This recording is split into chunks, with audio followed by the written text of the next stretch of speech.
I was left in a corned beef box outside the Railway Tavern Hotel. I was straight out of the womb and put into a pillowcase and left on the doorstep. I was left in the toilet at St Thomas's Hospital. Foundlings. People abandoned as babies, often in the first hours or days of life.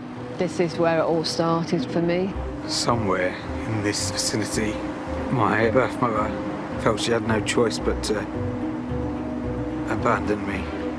Born without a trace, foundlings have had no way to unlock the secrets of their past. Where is my history? Where did I come from? Being a foundling, I've got nothing. To not know where your roots are, it is like just being dropped out of a spaceship.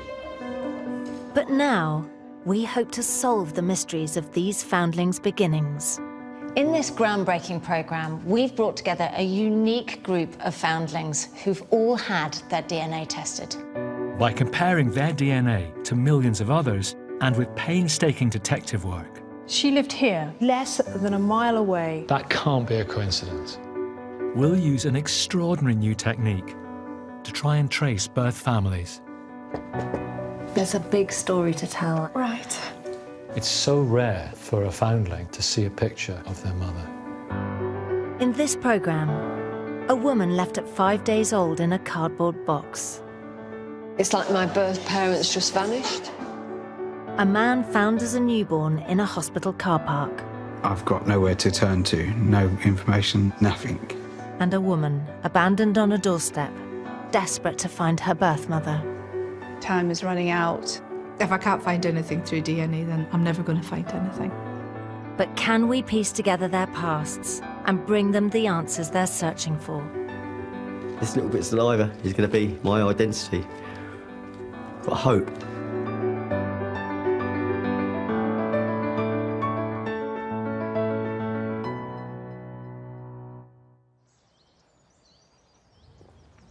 One of the most famous foundling cases to hit the headlines was Jamie Duffy. As a baby, he was wrapped in a towel, placed in a carrier bag, and left in the grounds of a hospital in Portsmouth 30 years ago. At the time, the nationwide appeal for Jamie's mother to come forward led to a woman calling a police hotline. Incredibly, Jamie, then known as Ben, has a copy of the recording. Running place. Hello? It's my baby. Send your baby there. You are my love. Are you okay? He's fine. Why don't you want to see my love? I can't look after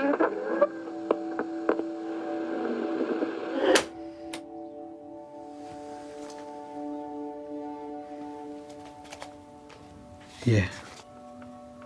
That's my mum.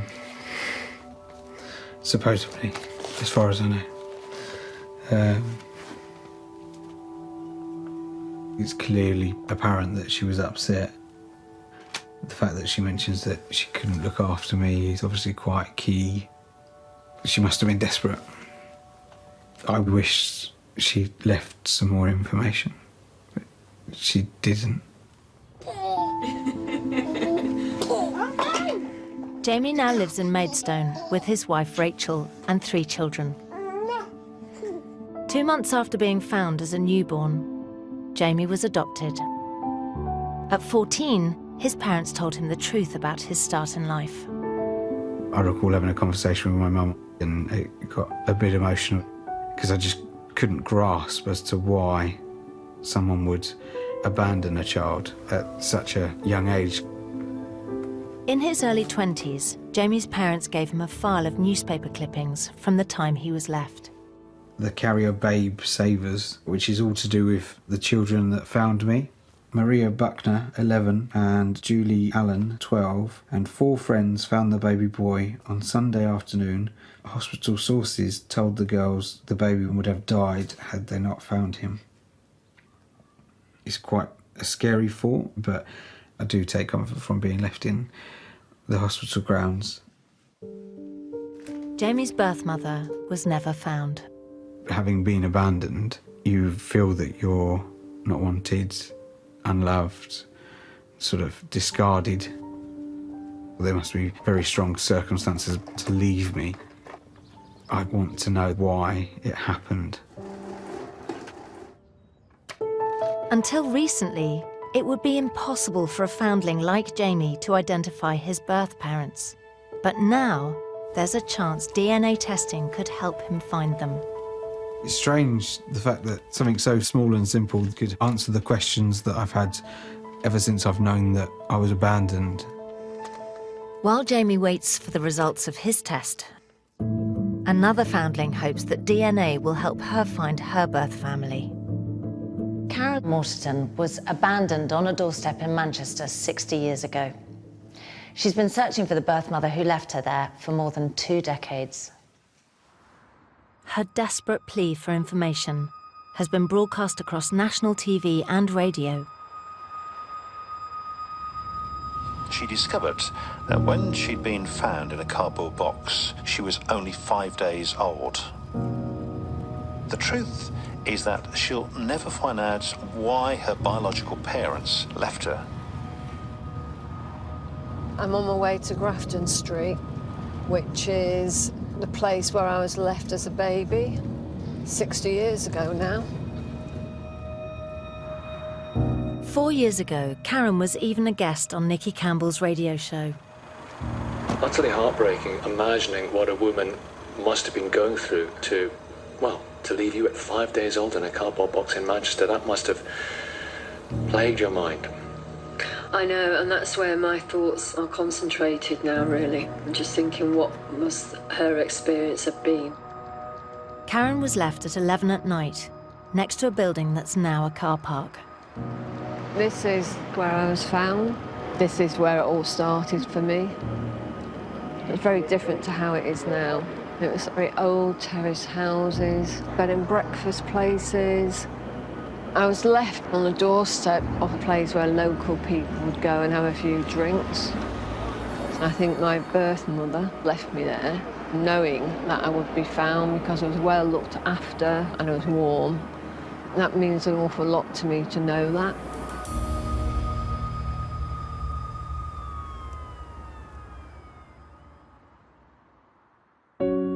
After being abandoned as a baby, Karen was taken into care and adopted at 5 months old. She grew up in Manchester, just a few miles from where she was left. I was very close to my dad. My mum was very hands-on, but I guess it's fair to say she lacked emotional warmth. Karen always knew she was adopted, but it wasn't until she had her own children that her thoughts turned to her birth family. When I started to make sense of being a mum myself and what being a mum meant, I then started to think about my own birth mum. Aged 38, Karen asked to see her adoption file to find out who her birth mother was. When I went to the social services office, I expected to just be given a file with a birth certificate and said, this is your birth mum and this is where you were born. But that's not what happened. I remember the social worker gave me a file and then she left me to read it on my own. This was the first thing that I saw, and when I opened my file, abandoned. Mother, putative father, and it's just got thick black lines through it. I just felt devastated but shocked as well, because just not expecting to read that at all in any way.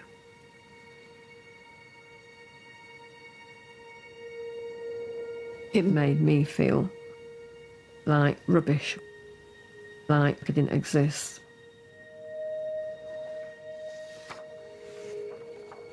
It says PC 57 found the child. And you think you'd have his name. Just no names in my file at all, not even of professionals. From nurses to social care staff in the children's home to PC 57. I don't have anything that I can grasp, nothing at all. I don't understand it. Karen herself wasn't given a name till she was 4 months old. The title of this memo is just Unknown Child. It says, it has been decided that the child shall be named Elizabeth Rylands. So I've lived for 4 months without a name. That's really hurtful. After I found out what had happened, I just went home and cried. And cried and cried and cried and cried.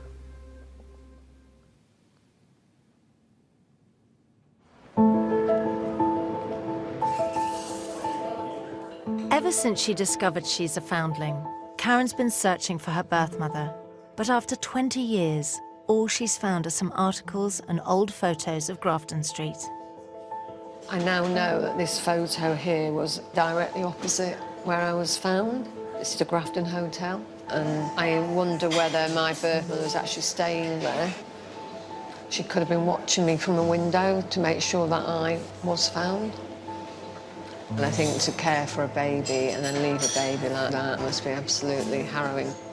What led her to be in that situation, to do that, and what led me to being put in a cardboard box on Grafton Street.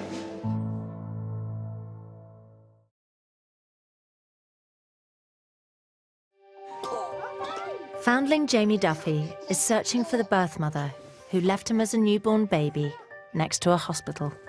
I've got nowhere to turn to, no information, nothing. Now with the DNA there is that glimmer of hope. Jamie's DNA test could help him find blood relatives. While he waits for the results, we've got news about one of the girls who found him as a newborn baby. Hello. Jamie, hi. Nicky Campbell here, calling from the office. Hello. We have managed to trace Marie, who came across you in the grounds of Queen Alexandra Hospital. She's always wondered what happened to you, and she would absolutely love to meet you. Amazing. Hope it helps you. Speak soon, okay? Thank you very much. Thank you. Pleasure. Take care. Bye. Take care. Bye-bye. On his way to meet Marie, Jamie's heading to where he was left as a baby. It's really strange to know that I've been to Portsmouth many times as a child and growing up and shopping and stuff, but I've never actually been back to where I was abandoned. Jamie knows he was left somewhere in what is now the hospital car park.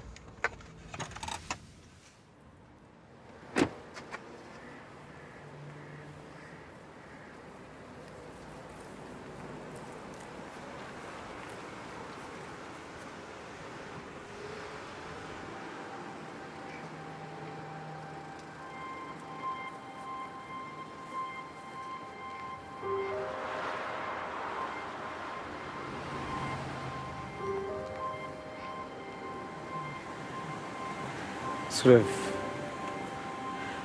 lost for words. It's probably one way to describe it. The grounds are much bigger than I expected. Sorry.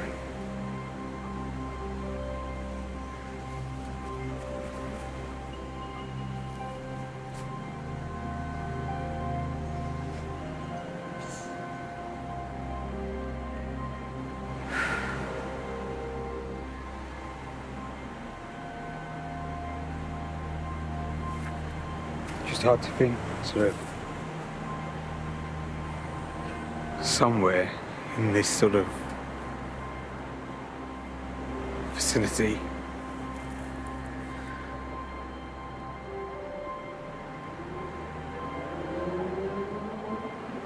My birth mother felt she had no choice but to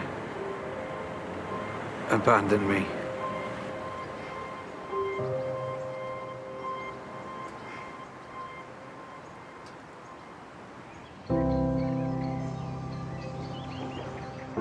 Local girl Marie Buckner was 11 years old when she found Jamie in the hospital grounds in 1988.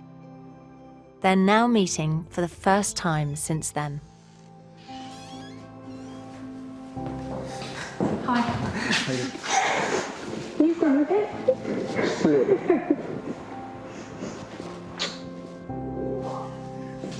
Sit down, yeah.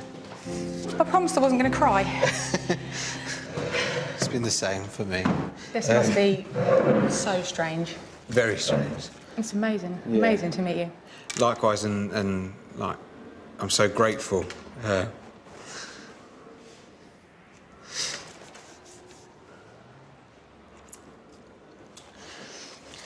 Without you and your friends,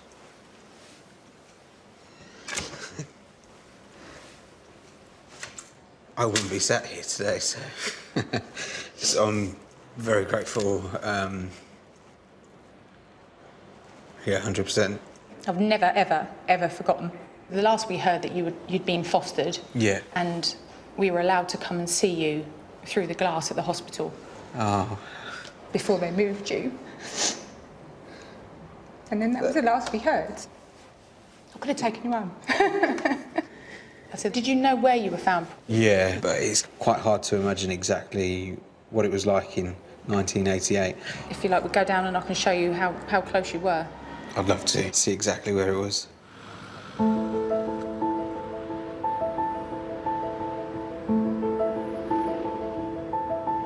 And if you can see just through there, where the white pillars are, that was the main entrance to the hospital. So pretty much where that blue car is. Yeah. Is where you were. No. Yeah.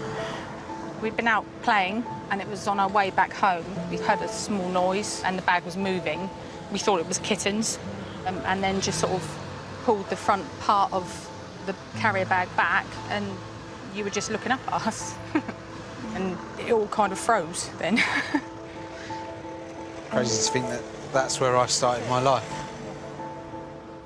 Meeting Marie today was amazing. To be able to thank her for what she did. And it was lovely for her to be able to tell me a bit more information in relation to where I was found and how I was found. She put you this close to the hospital. This was constantly being walked through by staff and visitors. She left you somewhere that someone would find you. I've always believed that there was care from my birth mum, so it was comforting to know that I was close to the main entrance. Thank you very much.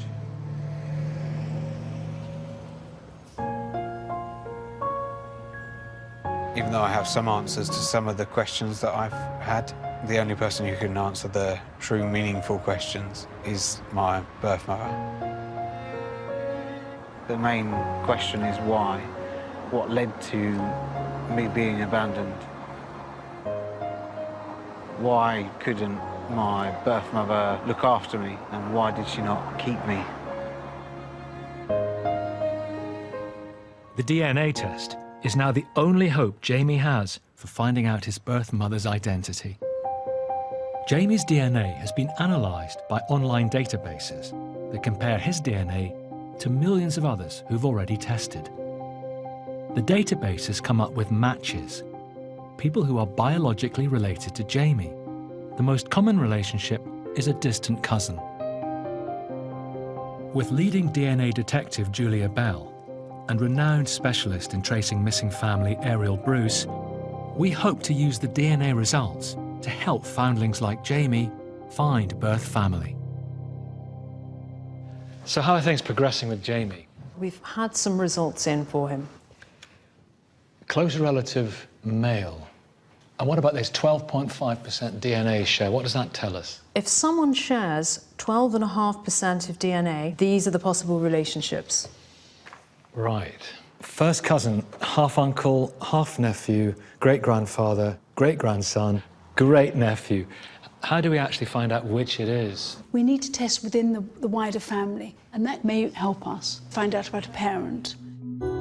While the team try and trace Jamie's relatives, we're hoping to find leads for foundling Karen Waterton, who was left as a baby on a doorstep in Manchester. This is where I was found. This is where it all started for me. I don't know who I am. I don't know where I was born. When I was born, I don't know where I come from. To feel properly whole, I need to have that information. For me, DNA is my only hope.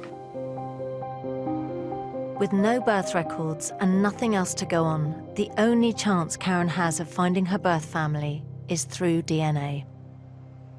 Karen's had her DNA tested, and incredibly, we have found a half-sister on one of the DNA databases. Karen and her half-sister have either the same mother or father. So have we managed to work out whether Karen and her half-sister share a mum or a dad? Let me show you. So this shows the DNA that Karen and her half-sister share. 22 chromosomes, and then the sex chromosome, the X at the bottom. When this X chromosome is a completely blue line, it means they share a father. They share a father? Oh, that is amazing, isn't it? So have you got in touch with Karen's half-sister? I have. She's really shocked, of course. Yes. To find out about Karen's existence. But she's been wonderful and given a lot of information about their father. His name was Gordon, but there's a piece of news that Karen's half-sister gave us, which is this. He's died. He has died. Oh. Yes. However, Karen's sister has given me this. Oh, my goodness. A picture of her father. Wow. This is Gordon. That's fantastic. It is extraordinary, isn't it? Out of respect, away from the cameras, we've told Karen that we've found her birth father and that sadly, he's passed away. I've got a lot to tell Karen about her birth father. Not all of it's straightforward, and some of it's going to be hard to hear. But for someone whose beginning in life was such a mystery, it's going to be extraordinary finding out who her father was.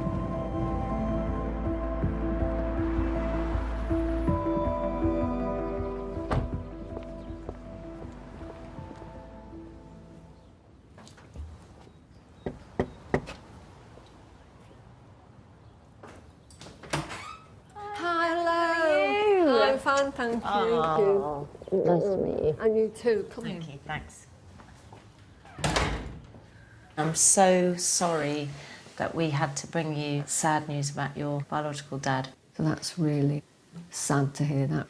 When did he pass away? He died in 1974. Ah, so a long time A long ago. time ago. How old was he when he He was died? 43. So that's really, really sad. He was called Gordon. He was Irish and he moved to Manchester in his late teens, and he married quite soon after. He was a publican, and one of the pubs that he worked in was in Grafton Street, where you were left. Oh, gosh. God, that's incredible. So maybe he could have known about me. So when he was married to his wife, was that when I was conceived? So he was with his wife then, but his wife was not your mother. They had 8 children. Gosh. Wow. They had 4 before you. Gosh. And they had 4 after. Gosh, I can't believe that. They didn't know about you. Gosh. I've actually got a photograph of your father.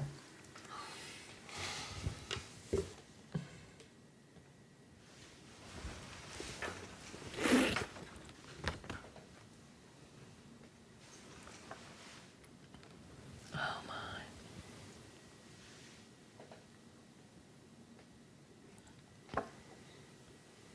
Gosh. Oh, that's incredible. Amazing. He's got much nicer hair than me. Nice and thick and wavy. The nose and the eyes. What's it like to see this?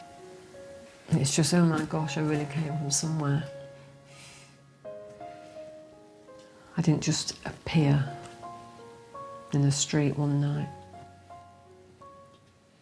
How did you get the photo? Through your DNA, we came across a half-sister. Oh my gosh. She would really love to meet you and talk to you about your family.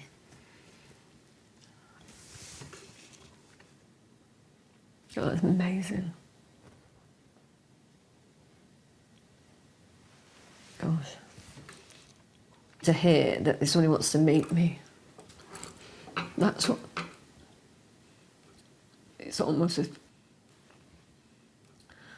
unworthy of someone meeting me. That's what it is.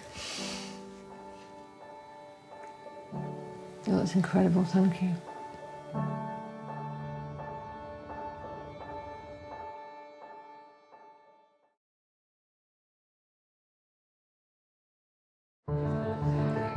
In a TV first, we've brought together 20 foundlings who hope their DNA will help them unlock the secrets of their past.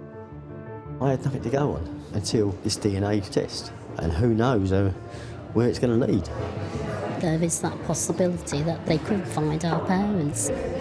The ultimate would be to solve the mystery of my abandonment. You might remember Ali Lofthouse. She had quite a high-profile case. She was a foundling, looking for her birth mother, and she even appeared on Long Lost Family about 3 years ago. Look.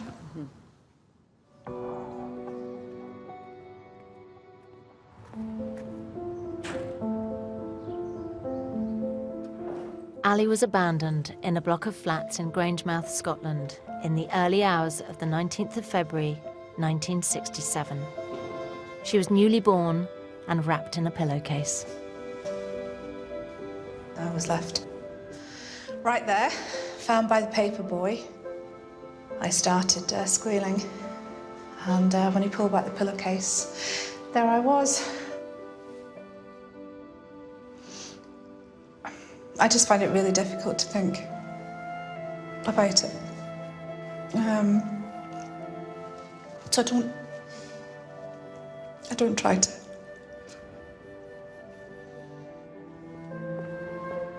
Ali launched her widespread appeal to find her birth mother 15 years ago. My next guest is desperate to find her mum and fill a void in her life. Alison joins me now. Their children, Jessica 9 and baby Emma 6 months. It's lovely to see you. It is. Lovely to see you. Morning. I've done everything to find my birth mother. My appeal went in every newspaper in the country, every Scottish newspaper, every English national newspaper. It was just everywhere. Somebody's got to know something. Somebody has to know something. Somebody has to know.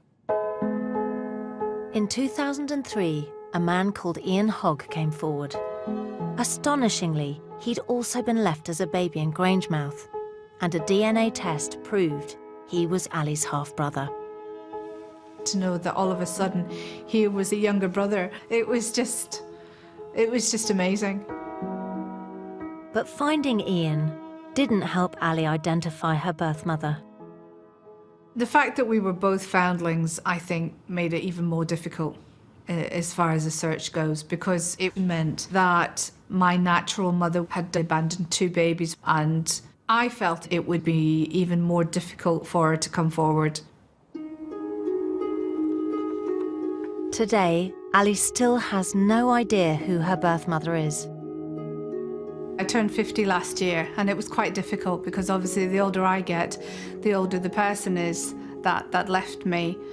And I do feel that time is running out. It is very sad, because I think even now somebody could just stand up and say it was me.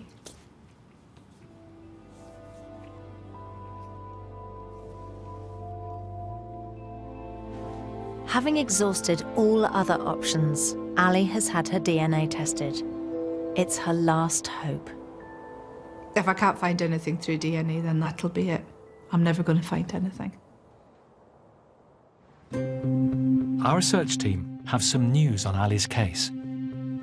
Ali DNA tested a couple of years ago, and she only had distant relatives. But new matches are coming in all the time. Look at this. A half-sister. That's incredible. Ali and her half-sister will share a parent. So do you know which parent? Do they share a mother or a father? We need to weigh up the evidence. I have discovered where this half-sister's mother lived in the 1960s. She lived here, at Portal Road, in Grangemouth. This is where Ali was found, in Kingseat Avenue. It's less than a mile away. That can't be a coincidence. I don't think it is a coincidence. So we've done some research in the Scottish records, and we have this document.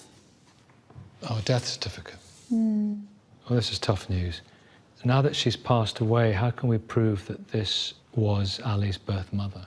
We've found that this lady has a living brother, and we've asked him to test. If he would show to be Ali's uncle, it would prove we found Ali's mother. As the team try and confirm the identity of Ali's birth mother, they're still working on Jamie Duffy's case. Jamie's story hit the headlines when he was left as a newborn baby next to a hospital in Portsmouth. Sort of lost for words. The grounds are much bigger than I expected. Born without trace, there would be no way for Jamie to find his family without DNA. The DNA database identified a close relative for Jamie, but the team weren't sure exactly how they were related. So have they been able to find out any more about the family? How's it going with Jamie? We made contact with various people within the wider family group and asked whether they would consider undertaking tests for us.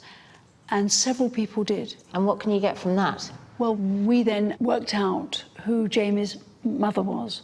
She had been living in the right area at the right time. And so what did you do then? Well, we reached out to her, but she hasn't been able to respond so far. I think the combination of the absolute shock of being found, combined with, I'm sure, the distress that she would have felt when she left him. She was young at the time. Painful memories. I mean, I think that one can't underestimate the agony that a woman would feel. It can take a very long time to resolve.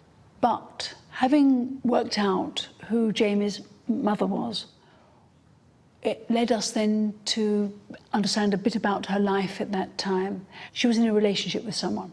And through that, we had an idea who Jamie's father is. Gosh, that's amazing. We made an approach to him. He was really, really shocked. But I believe he will want to share some information with Jamie, but it's really early days yet. You know, he's only just been found, and so there are lots of considerations. How incredible for Jamie to go from nothing to both birth parents. It's extraordinary. Away from the cameras, we told Jamie that we've found his birth mother and birth father, and at this stage, we don't know how things will unfold.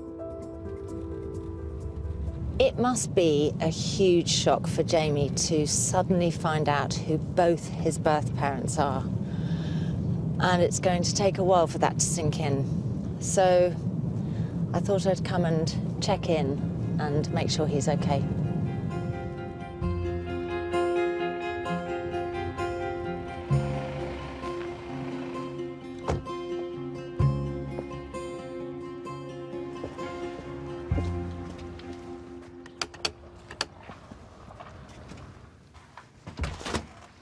Hey, Jamie. Nice to meet you. Oh, and you. Come on in. Thank you. Thanks very much. Thanks for talking to me. No, you're welcome. How have you been? A bit shell-shocked. It's such big news, and everything is still sinking in really slowly. I went into this hoping that I'd find my mum, not expecting to find both my mum and my dad. It's extraordinary. When we told you we know who your birth mother is, what was it like? It was a massive shock. The only word that can describe the whole sort of situation is just mind-blowing and just amazing. It must have been hard for my mum, and we don't know how well she has coped with it. No, we don't. It may be that she's lived with this all her life as a secret. I know if it was me, and obviously I'm made of the same stuff, I would be constantly thinking about it, and sort of it would be a weight on my shoulders. And one of the reasons why I want to find her is because I want to be able to forgive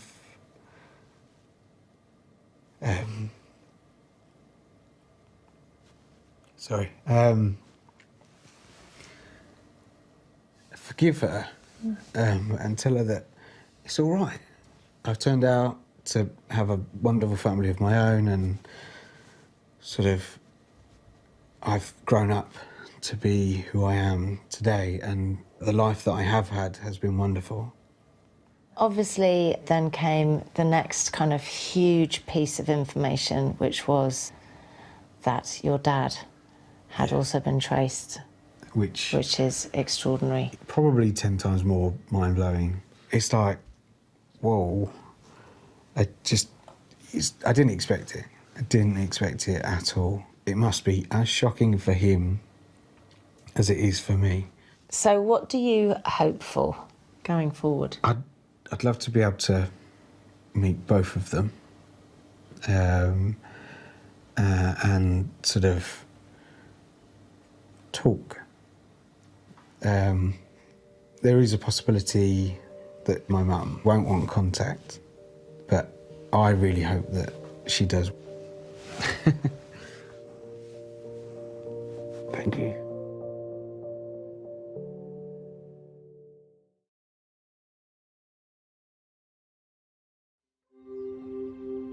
We've been using DNA to try and help a group of foundlings identify their birth families.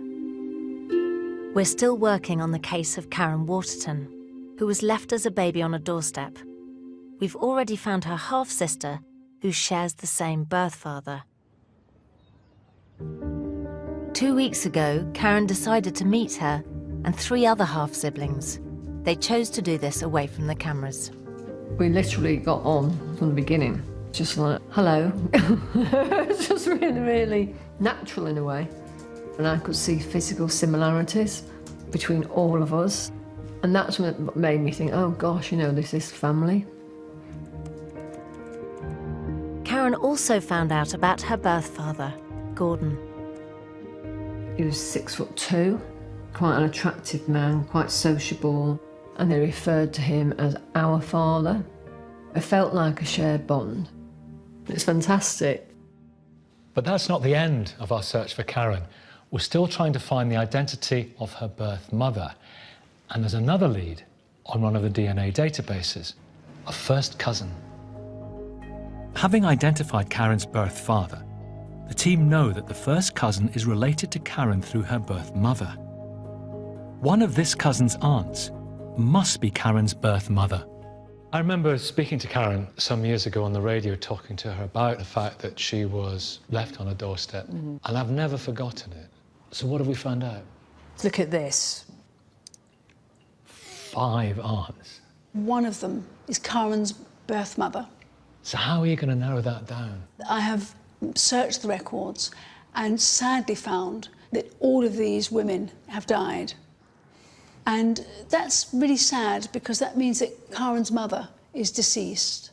But we did manage to test one of the children of these aunts, and I'd like to show you the result. Half a sister. And that means we can say for certain we know who Karen's biological mother was.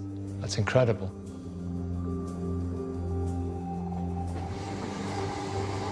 It's amazing we've got this far. We've identified Karen's birth father, and now we know who her birth mother was.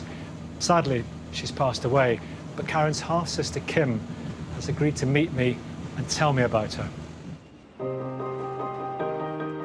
Kim grew up with her mum in Manchester, just a few miles from where Karen lived with her adopted family. Until we got in touch with her, she had no idea she had a sister, or that her mother left Karen as a baby.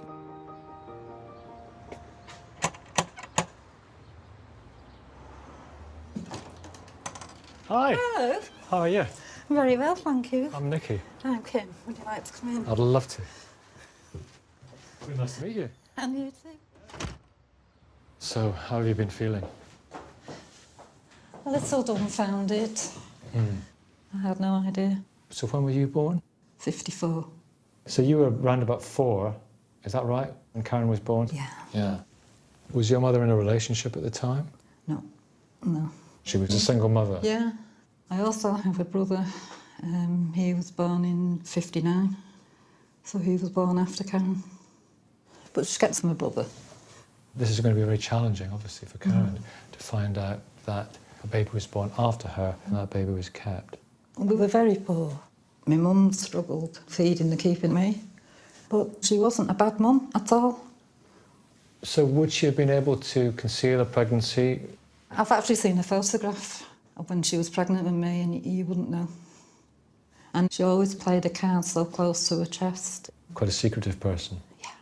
Yeah, very secretive. She didn't see a lot of us because she worked in nightclubs all the time. She was a cocktail barmaid. Well, Karen's father worked in pubs and clubs, and he worked around the Grafton Street area where Karen was left. Yeah, she lived there. She lived around there. She lived literally 4 streets away. What was your mother called? Jean. Have you seen pictures of her? Can I see one? Mm-hmm. Oh my goodness me, what a beautiful woman. She was stunning.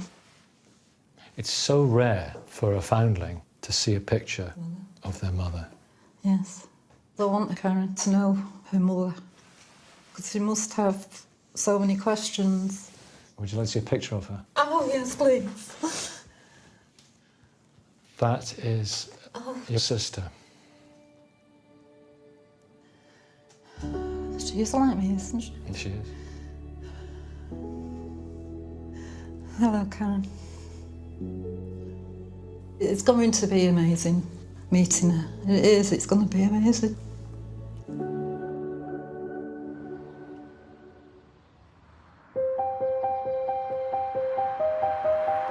Away from the cameras, we've told Karen that we know who her birth mum was, and that sadly she's passed away. When I came to meet Karen before, I never imagined that I would be back so soon with news about her birth mother.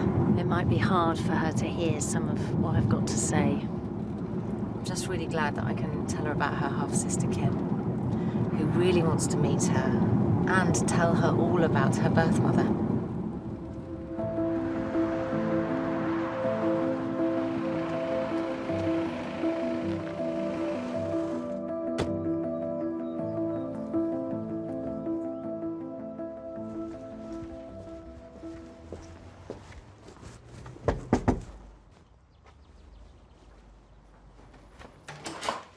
Hi, Davina. Hi. How are you doing? Oh, it's lovely to see you. And you. Come in. Thank you. I am really sorry about your mum. How have you been feeling about that? A little bit in shock. It's very sad that, you know, I'll never get to meet her. But just to be told that you've been able to identify my birth mother is just unbelievable. She was called Jean. Jean. And she died in 2013. Oh, gosh, recently. So not that long ago. Oh, gosh. We have all of that information from your half-sister. Oh, gosh. She's called Kim. Goodness me. Incredible. How old's Kim? She's 4 years older than you. Oh. So she was 4 and a bit when you were born, and she knew nothing about you. She thinks the pregnancy was completely hidden. Yeah. She also said that possibly your birth mother may have left you because she was working to keep a roof over their heads. Already with a 4-year-old, no support. You know, maybe she just couldn't cope. We were also told by Kim that she had another child after you, about a year later. Oh. A little boy. So you have a half-brother. Oh. And he stayed with your mum. Mm-hmm. There must have been a reason why she couldn't keep me at that time, that she kept him. It's hard to understand. I've actually got a picture of your mum. Gosh. Gosh.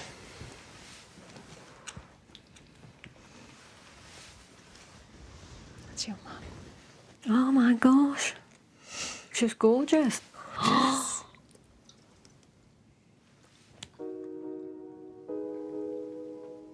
The picture's so clear, isn't it? It's like she's a real person. So that means that I actually had a mother, you know, another... You did.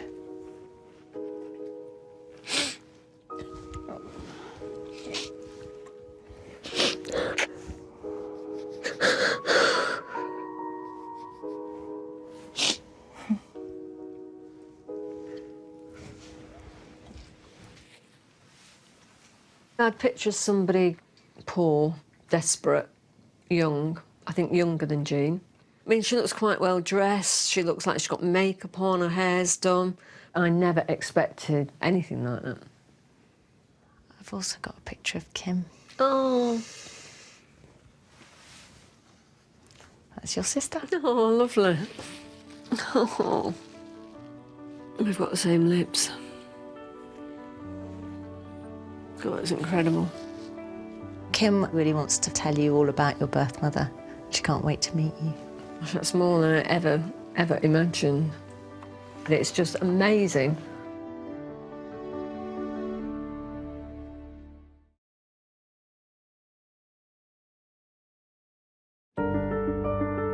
While we continue to pursue leads for our group of foundlings, one DNA test has led to an extraordinary breakthrough.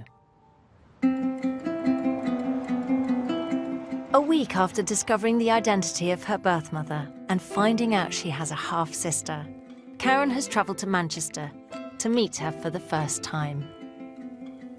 I never ever thought that I'd get to meet a sister. After years of not getting anywhere, had I not been given away, we would have grown up together. We would have had shared experiences. So I'm really looking forward to getting to know her. It is very exciting, but it's also quite overwhelming.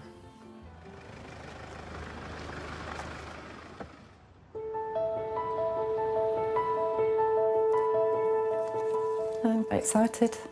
Just want to find out everything about her. I've never had a sister, so it's great.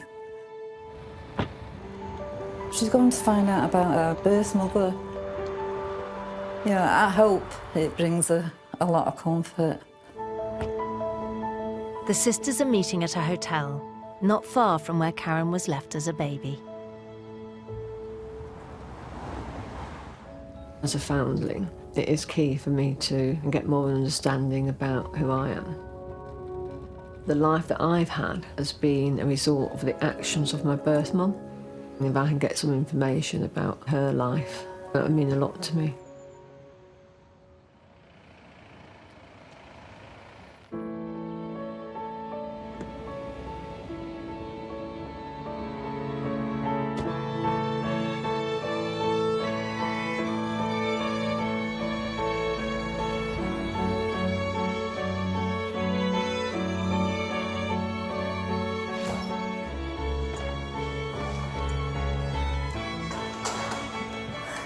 Hello.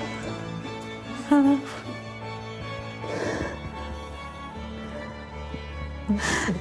Oh, lovely to meet you. I knew I was you too.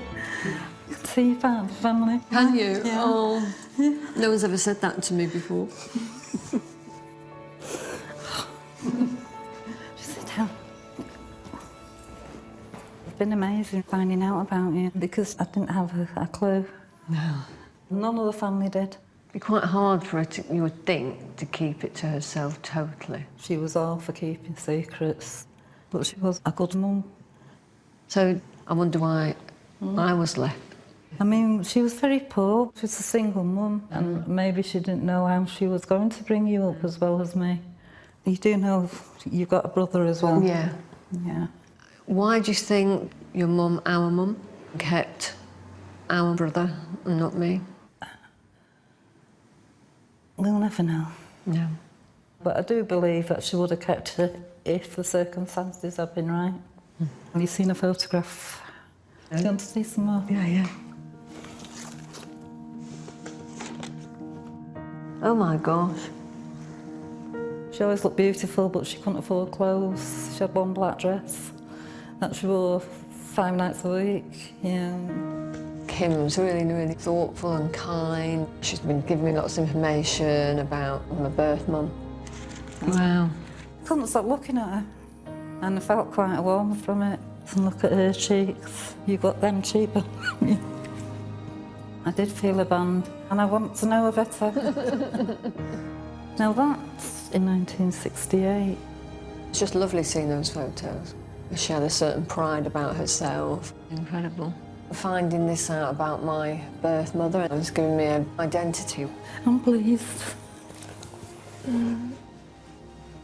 6 years of age and not knowing anything about my past, who I am, and now I know my birth dad is, my birth mum.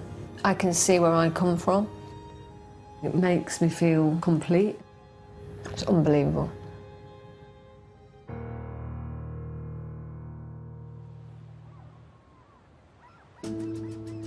Our team have been trying to find answers for foundling Ali Lofthouse, who was just a few hours old when she was discovered on a doorstep in a block of flats in Grangemouth.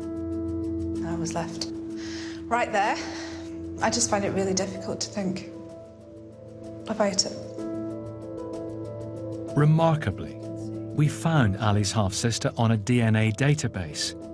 The team believed that Ali and her half-sister shared the same mother, who sadly has passed away.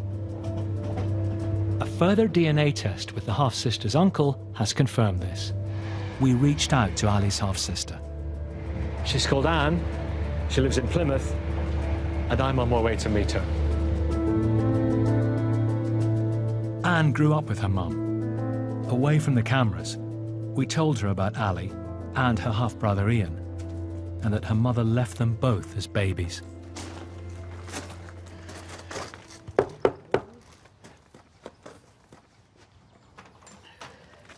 Anne. Hello. Nicky, how are you? Pleased to meet you. Thanks so much for meeting me. You're welcome. Come in. What was it like when you heard the news? It was a shock finding out about Ali, but then straight afterwards finding out about Ian as well. You know, twice in 18 months. I can't get my head around it. Because when Ali was born, I'd be 10. We lived with my nana, my brother and sister, and she managed to hide it from everybody. So, your mum already had 3 children? Yeah. That's going to be so hard for Ali.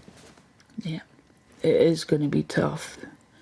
Why do you think your mother left Ali? Quite possibly because there was already 3 of us, with 2 different dads. My mum wasn't very maternal towards me, so it was hard. What was your mum's name? May, but she was known as Maisie. Have you got a picture of her? I have.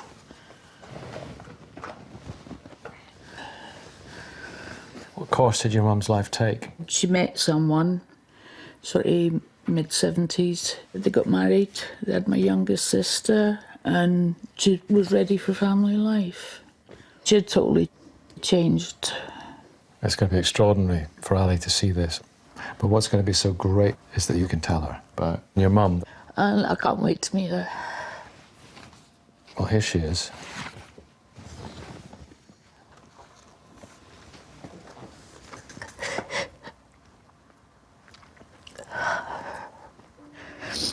Yeah, I can see the resemblance to my mum.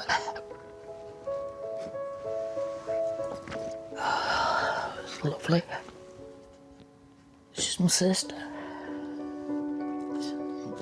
She's your sister? Yeah.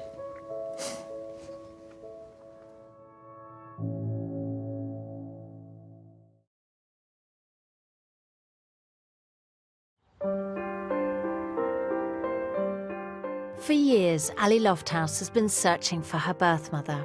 Finally, through DNA, we've discovered who she was. Without cameras present, we've told Ali this news, and that sadly, her birth mother passed away in 2007. It must be so devastating for Ali. So I'm hoping that the news that we found her half-sister Anne might bring her some comfort, and that Anne can give her the answers she's looking for.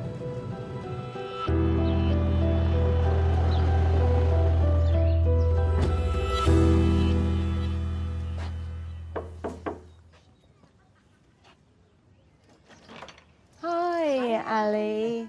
How are you? Yeah, good. How are you doing? I'm fine. I'm fine. Would you like to come in? Yes, please. Thank you. It's lovely to see you again. You too. I'm so sorry that we couldn't bring you better news about your mum. Yeah, I have to be honest, I'm absolutely devastated. I can give you some information about her, if you'd like that. Please. Oh, I would. I would very much. Her name was May. Oh. Now, we got this information from your half-sister. She's called Anne. And she's 10.5 years older than you. Oh, my goodness. Yeah. Wow. Wow. Yeah. There's a big story to tell. Right. Your mum was very young when she had your sister. Too young, basically, Yeah. I think. So she had your sister in 56. Okay. Then she had another child, your brother. Yeah. In 57. Right. And then she had another girl with another man. Right. Yeah. Then you were 67. Mm-hmm. Ian was 68. Yeah. Then, 10 years later, your mum had another girl. So there's 3, 4, 6 of us. Yeah. Wow. Wow. That blows me away that there's 3 older ones. I thought I'd have been the first. Oh, gee.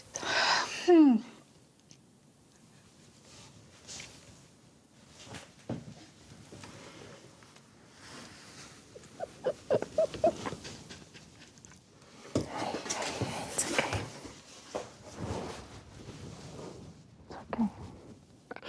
Oh, dear me. Oh, dear. At the time of your birth mother's pregnancy with you, nobody knew that she was pregnant. My goodness. She was a single mum to 3 kids from 2 different dads. Oh, my goodness. And she feels that your mum just couldn't have kept you. Right. But Anne feels so strongly for you. Yeah. Oh, bless her. Have you seen, does she look like, have you seen her? I have, I've got a photo.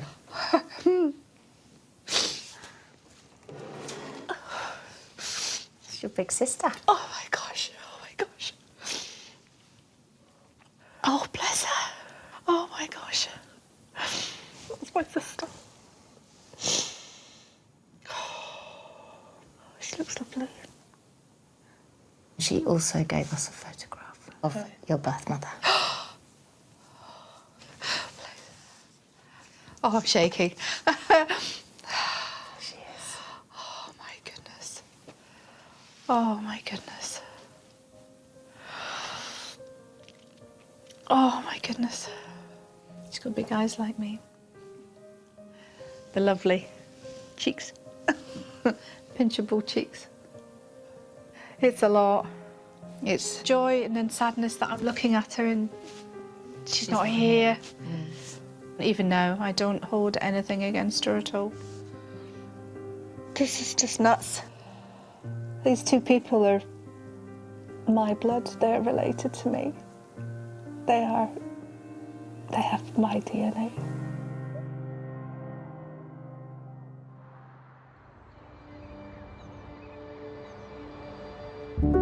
Today, a week after finding out who her birth mother was, Ali has travelled to Grangemouth to meet her half-sister for the first time.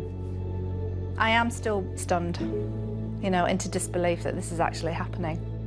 And the fact that my birth mother had died was my worst scenario. So it's been complicated in my emotions, from jubilation to grieving, and then not understand why I'm grieving for somebody that I've never met.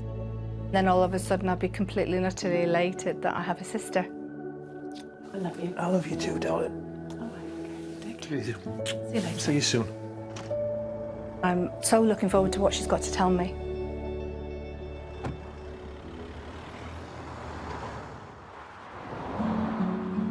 Anne has travelled from Plymouth to meet Ali. There's a bit of apprehension there. I know the circumstances were horrible, but she's my sister, and that's exciting. Obviously, she's going to have lots of questions about her mum. I won't have the answers to everything, but I will try.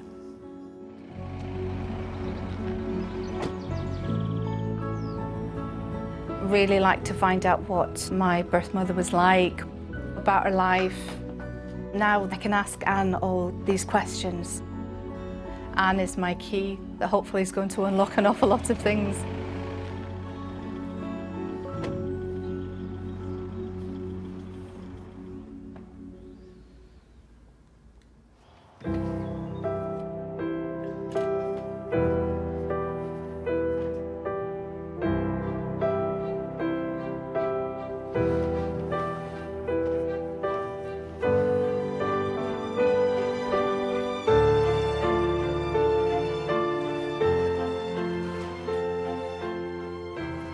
Hello. Oh, don't cry. Don't cry.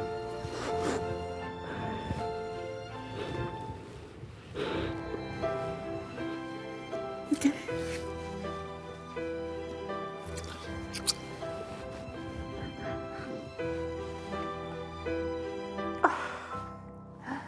Oh, I have 101 questions for you. I hope you're ready. I'm ready. Talk about a shock. Gosh. Now I know how I felt last week. Yeah. Everything that I'd found out, I thought I would be the oldest one. They just floored me. Oh, I know how that feels. Did you know anything? Not a thing. So what was Mum like? she was a strong and confident person, which she wasn't really maternal towards me. Right. So it was sort of down to my nana to bring us up. Yeah. No. All Mum's siblings were all in Grangemouth. Just nobody knew a thing. How many siblings did she have? 6 of them. Wow. Oh, wow.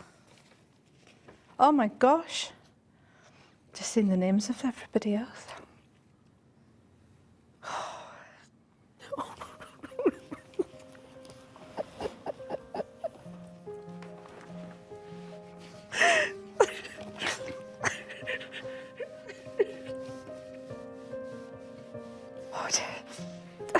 It's just seeing their names, just, you know, that's just... Yeah. Oh, my goodness. Oh, my goodness. My heart hurts with just the emotion of it all. It's a lot to take in. It really is. Fantastic. From the minute Ali walked in, I felt there was a connection there. It was like I knew her already. Just looking at your hands, you have the same skin as me. It's exactly the same. You'll sit looking for all the similarities. Yeah. When you've not had it before, it's nice. I feel really happy, really, really happy. I do see somebody that's the same as me, and that means a lot. That really does mean a lot. I never, ever really thought I would be lucky enough to find you. I am looking forward to having a really good walk around and seeing what my birth mother went through. There's still lots and lots of questions and lots of answers to find. This is the flat here. And you were all in one room? Yeah. The home where Anne lived with their birth mum is less than a mile from where Ali was left as a baby. I think this is the start of the route she took the night you were born. I think she's come across the bridge here because this was just all wasteland, so she wouldn't have been seen, she wouldn't have been heard. Right. I think she's maybe even given birth to you here, and then she's followed the path. Followed the path down. This side of the Right. burn. It's really hard for me to put myself into her head and think, how would she have felt putting a newborn baby on a doorstep? And I can't, I just can't. This is where I was left. I do feel that my birth mother was a bit of a troubled and possibly tortured soul. And this it is, number 24. Right on the doorstep.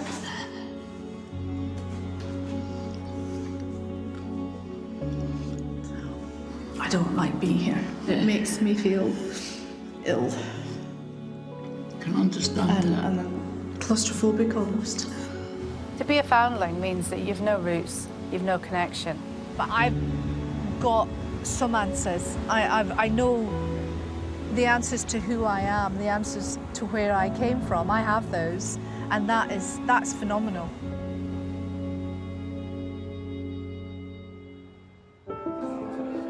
In the past, it was impossible for foundlings to discover anything about their birth families.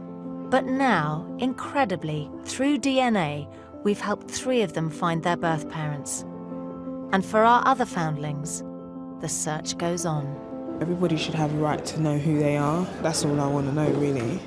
The ultimate thing would be to find my own flesh and blood. It would be like being reborn again.